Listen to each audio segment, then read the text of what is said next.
আমাদের কবির চৌধুরী, মুনির চৌধুরী, ফেরদৌসী মজুমদার, ওনার তো ভাই বোন। ওনার বাবার নাম কি আপনারা জানেন কিনা, মনে আছে কিনা আপনাদের কারো? আব্দুল হালিম চৌধুরী। আব্দুল হালিম চৌধুরী উনি ম্যাজিস্ট্রেট ছিলেন ব্রিটিশ আমলে। পটুয়াখালীতেও তখন এই হিন্দু মুসলিম দাঙ্গা ছোটখাটো চলে, বরিশালে চলে, এবং সেগুলোর নেতৃত্বে এই সত্যেন সেন আছেন। একদিন আব্দুল হালিম চৌধুরী পটুয়াখালীতে ম্যাজিস্ট্রেট অথবা ডেপুটি ম্যাজিস্ট্রেট থাকা অবস্থায় নামাজ পড়ে বের হয়েছেন। তাকে মাথার উপরে রড দিয়ে আঘাত করেছে এই সত্যেন সেন। কপাল ভালো, মাথার উপরে না পড়ে সেটা কাঁধে পড়েছে এবং উনি বেঁচে গেছেন। আমাদের আফসোস, সেই আব্দুল হালিম চৌধুরীর ছেলেরা বাংলাদেশের আপামর জনসাধারণের হয়ে উঠতে পারে নাই। আমাদের আফসোস, যে আবুল মনসুর আহমদ ডিমকে আন্ডা বলার জন্য যুদ্ধ করেছেন, তিনি ঈশ্বর বলবেন না, যেহেতু আল্লাহ বলতে সবাই চেনে, ঈশ্বর খারাপ না, কিন্তু আল্লাহকে আল্লাহই রাখতে হবে, এই জন্য প্রচন্ড কষ্ট থাকা সত্ত্বেও তিনি তার ডিট ক্যান্সেল করেছেন। সে আবুল মনসুর আহমেদের সন্তান আমাদের ডেইলি স্টারের সম্পাদক মাহফুজ আনাম, তারা বাঙালি মুসলমানের এই মর্মবেদনাও কোনোদিন বুঝতে পারেন নাই, তারা অভিজাত হয়ে উঠলেন।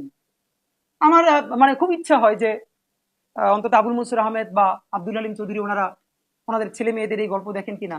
তাদের অন্তত ইচ্ছা ছিল মানুষ গণমানুষের পক্ষে দাঁড়াক, ক্ষমতার বিপক্ষে গিয়া অন্তত গণমানুষ, নির্যাতিত মানুষের পক্ষে দাঁড়াক।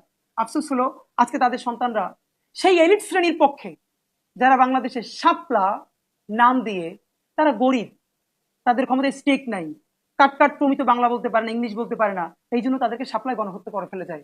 আপনি কিভাবে বলবেন যে প্রথম আলো, ডেইলি স্টার বা বাংলাদেশের কোন মূলধারা এই ছবিটা ছাপতে পারে যখন শাপলার ভোর রাতে কান ধরে বাচ্চা ছেলেরা বের হয়ে যাচ্ছে তাদের হত্যাযজ্ঞের পর? ছবিকে গ্লোরিফাই করা হলো। এবং সেই স্মৃতি আমি জীবনে ভুলবো না।